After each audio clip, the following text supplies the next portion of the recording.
ಜಗತ್ತಿನ ಇಂಟ್ರೆಸ್ಟಿಂಗ್ ಸುದ್ದಿಗಳನ್ನು ಕ್ವಿಕ್ ಆಗಿ ಹೇಳ್ತೇನೆ ಕ್ರಿಕೆಟ್ ರೌಂಡ್ ಅಪ್ನಲ್ಲಿ. ನಾನು ಶಾಂತ. ನೀವು ಸುದ್ದಿಯಾನದ ಸಬ್ಸ್ಕ್ರೈಬರ್ ಆಗೋದಕ್ಕೆ ಮರಿಬೇಡಿ.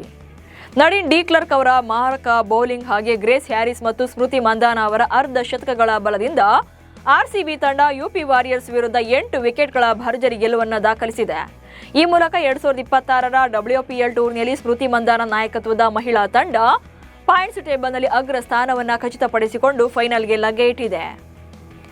ಮಹಿಳಾ ಪ್ರೀಮಿಯರ್ ಲೀಗ್ನ ಪ್ಲೇ ಆಫ್ ಹಂತ ರೋಚಕತೆ ಸೃಷ್ಟಿಸಿದೆ. ಆರ್ಸಿಬಿ ತಂಡ ಫೈನಲ್ಗೆ ಎಂಟ್ರಿ ಕೊಟ್ಟಿದ್ದು ಇದೀಗ 2 ಸ್ಥಾನ ಮಾತ್ರ ಬಾಕಿ ಉಳಿದಿದೆ.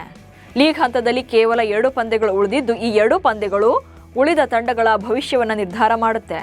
ಮೊದಲ ಪಂದ್ಯ ಗುಜರಾತ್ ಮತ್ತು ಮುಂಬೈ ನಡುವೆ ನಡೆಯಲಿದ್ದು ವಿಜೇತ ತಂಡ ಪ್ಲೇ ಆಫ್ಗೆ ಮುನ್ನಡೆಯಲಿದೆ. ಇನ್ನು ಸೋತ ತಂಡ ಡೆಲ್ಲಿ ಕ್ಯಾಪಿಟಲ್ಸ್ ಮತ್ತು ಯುಪಿ ವಾರಿಯರ್ಸ್ ನಡುವಿನ ಪಂದ್ಯದ ಫಲಿತಾಂಶಕ್ಕಾಗಿ ಕಾಯಬೇಕಾಗಿದೆ.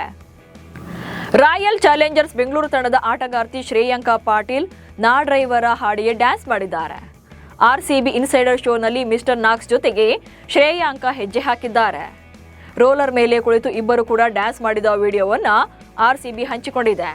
ಡ್ಯಾನ್ಸ್ ವಿಡಿಯೋವನ್ನು ಫ್ಯಾನ್ಸ್ ಕೂಡ ಮೆಚ್ಚಿಕೊಂಡಿದ್ದಾರೆ. ಚೊಚ್ಚಲ ಆವೃತ್ತಿಯ ಚಾಂಪಿಯನ್ ರಾಜಸ್ಥಾನ ರಾಯಲ್ಸ್ ತಂಡದ ಖರೀದಿಗಾಗಿ ಬರೋಬ್ಬರಿ $1.3 ಬಿಲಿಯನ್ ಮೌಲ್ಯದ ಬಿಡ್ ಸಲ್ಲಿಕೆಯಾಗಿದೆ ಎಂದು ವರದಿಯಾಗಿದೆ. ಆರ್ಆರ್ ತಂಡ ಸದ್ಯ ಎಮರ್ಜಿಂಗ್ ಮೀಡಿಯಾ ವೆಂಚರ್ಸ್ ಒಡೆತನದಲ್ಲಿದೆ. ಈ ನಡುವೆ ಹಲವು ಸಂಸ್ಥೆಗಳು ಖರೀದಿಗೆ ಮುಂದೆ ಬಂದಿವೆ. ಕಲ್ಸೋಮಾನಿ, Times Internet, Blackstone Inc, Carlyle Group Inc ಒಲವು ತೋರಿಸಿವೆ ಎನ್ನಲಾಗಿದೆ. ರಾತ್ರೋರಾತ್ರಿ ಕಣ್ಮರೆಯಾಗಿದ್ದ ಕ್ರಿಕೆಟಿಗ ವಿರಾಟ್ ಕೊಹ್ಲಿ ಅವರ ಇನ್ಸ್ಟಾಗ್ರಾಂ ಖಾತೆ ಮತ್ತೆ ಲೈವ್ ಆಗಿದೆ. ಏಷ್ಯನ್ ಕ್ರಿಕೆಟಿಗರ ಪೈಕಿ ಅತಿ ಹೆಚ್ಚು ಫಾಲೋವರ್ಸ್ಗಳನ್ನು ಹೊಂದಿರುವಂತಹ ವಿರಾಟ್ ಕೊಹ್ಲಿ ಅವರ ಇನ್ಸ್ಟಾಗ್ರಾಂ ಖಾತೆ ದಿಢೀರಂತ ಕಣ್ಮರೆಯಾಗಿತ್ತು. ವಿಶ್ವದ ಅತಿ ಹೆಚ್ಚು ಫಾಲೋವರ್ಸ್ ಅನ್ನು ಹೊಂದಿರುವವರ ಪೈಕಿ ಕೊಹ್ಲಿ ಕೂಡ ಟಾಪ್ 3 ನಲ್ಲಿದ್ದಾರೆ.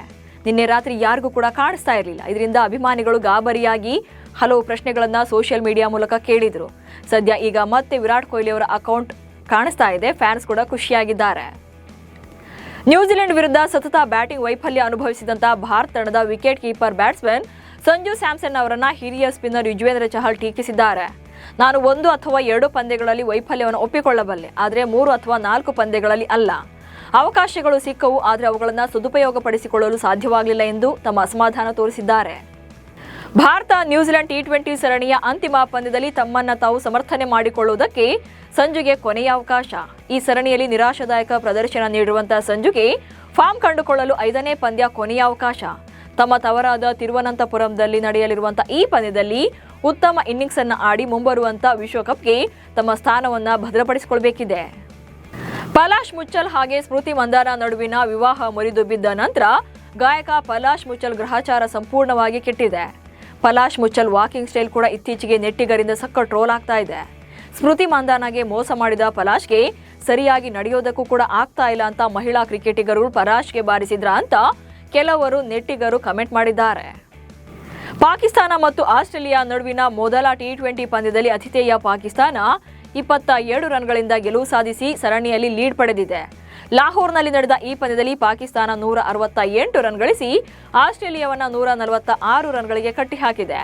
ಅಬ್ರಾರ್ ಅಹ್ಮದ್ ಮತ್ತು ಸ್ಯಾಮ್ ಅಯೂಬ್ ಅವರ ಬೌಲಿಂಗ್ ಹಾಗೆ ಸಲ್ಮಾನ್ ಅಲಾಗ್ ಅವರ ಬ್ಯಾಟಿಂಗ್ನಲ್ಲಿ ಮಿಂಚಿದ್ದಾರೆ.